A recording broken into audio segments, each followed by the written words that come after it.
emptying your esophagus. So we are left with arterial supply, venous drainage, and lymphatic and nerve supply. So we can divide that into, we can write a tabular form. One is the cervical region, then the thoracic region, and abdominal region. So cervical region, what is the arterial supply? Abdominal region, what is the arterial supply? Venous drainage, all that we'll be seeing. Arterial supply in the cervical region, then venous drainage of the all the regions, then we have lymphatic drainage and the nerve supply. Nerve supply is common for all. Before that, what are the arterial supply? Arteries supplying to this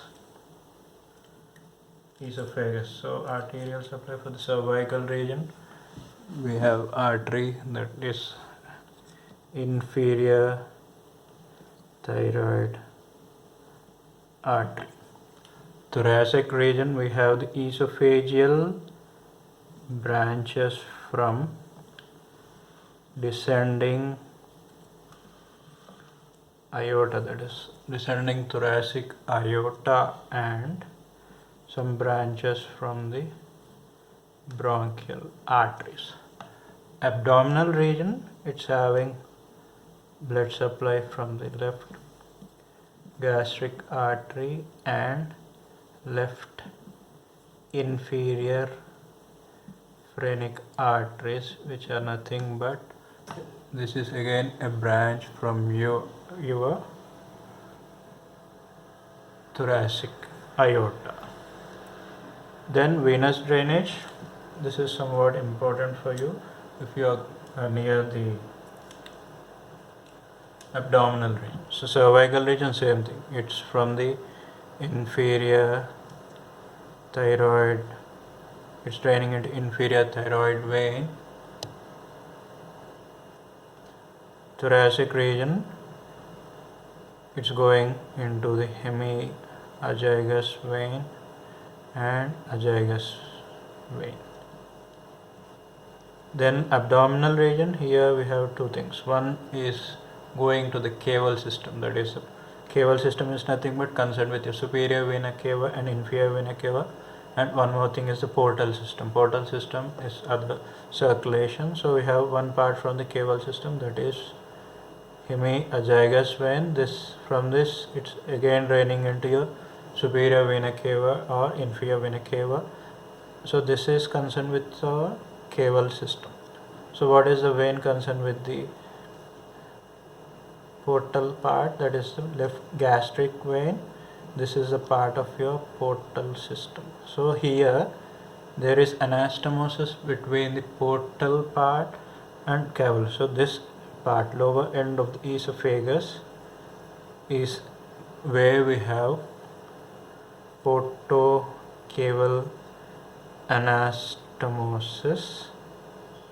So here, whenever there is portal hypertension, these anastomosis, they dilate, and there we will be seeing esophageal varices. So these varices, when they are more dilated, they will be causing the bleeding into the esophagus, and that in turn gives you hematemesis. Whenever the person is vomiting, there is blood coming out from that. Then coming to the lymphatic drainage. So this is concerned with your arterial supply and venous drainage. So lymphatics of the cervical region, it's draining into deep cervical lymph nodes. Lymphatics of that cervical region is into the deep cervical lymph nodes, and this thoracic region into mediastinal lymph nodes, abdominal into left gastric nodes, and the celiac nodes. So that is your lymphatic drainage. Then coming to the nerve supply. So nerve supply, wherever you have this, here we are having two things. One is the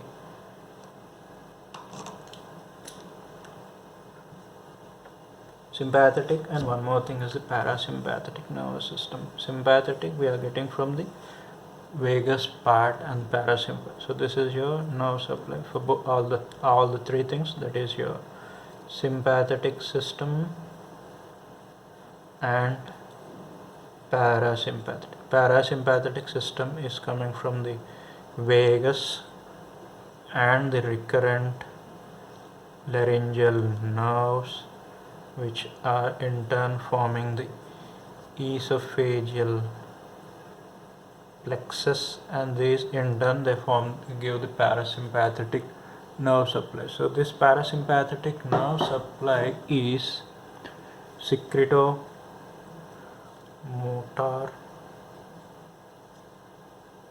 it's having sensory fibers and it's also carrying the motor fibers. So that is your parasympathetic nerve system. What about the sympathetic system? Sympathetic system, it's getting the fibers from the thoracic nerves, thoracic spinal nerves. From there you are having this sympathetic fibers. So that is your arterial supply, venous drainage, lymphatic drainage, and nerve supplies. Coming to the revision of that. So esophagus, what is that? That is a muscular tube which is extending from your cricoid cartilage, which is at the level of C6 cervical vertebrae, till the level of T11. At the level of T11, what's happening to that? Esophagus is opening into the, continuing with the cardiac end of the stomach. One more peculiarity of this esophagus is it is having three parts: upper part, lower part, and middle part. So in the upper part, it's having skeletal muscles.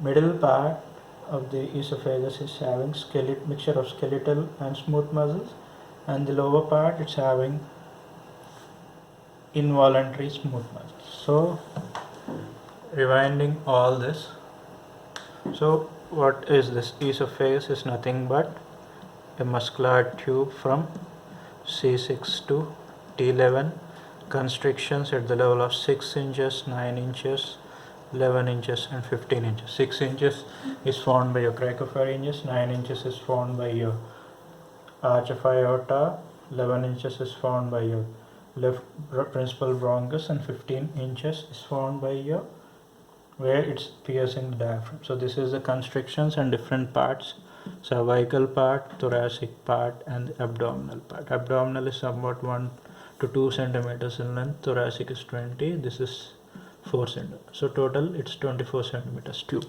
Then each one is having its own relations. Here we have cervical, thoracic, and abdominal relations. So cervical region, what is that? Relations in the cervical region, it's posteriorly it's related with the vertebrae, if this is your esophagus. Anteriorly it's related with the trachea, recurrent laryngeal nerves. Laterally it's related with the carotid sheath and the thyroid glands. Then in the thoracic region, this is the esophagus.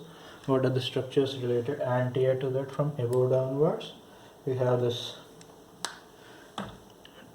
trachea, then arch of aorta, right pulmonary artery, left principal bronchus. It's separated from the oblique sinus. Oblique sinus is separating this esophagus from the left atrium. Then on the left side, what are the relations for this? This is left and this is the right. Left side, left subclavian artery, left recurrent laryngeal nerve. Then we have the thoracic duct, left lung, and the left pleura.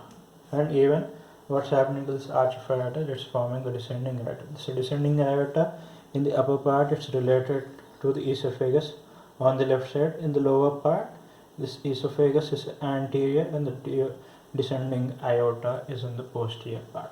Then coming to the right side relations are the right lung and the right pleura, and we have an arch that is formed by your azygous vein before it's draining into the superior vena cava. Then the posterior relations for this in the thoracic region, same thing, we have this vertebrae,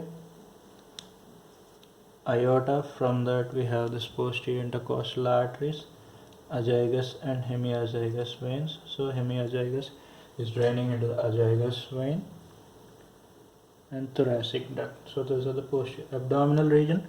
And apart from this, on the right and the left side of the esophagus, we are having the right vagus and the left vagus. Coming to the esophageal region, posteriorly it's having that vertebrae. Apart from that, when it is opening anterior near the diaphragm, it's having anteriorly left vagus, posteriorly the right vagus. Apart from that, anteriorly it's related with the left lobe of the liver, posteriorly it's related with the left crust of the diaphragm. Arterial supply, venous drainage, we have seen that. In this venous drainage, what is the peculiarity? In the lower end of the esophagus, it's where you have this portocaval anastomosis. Thank you.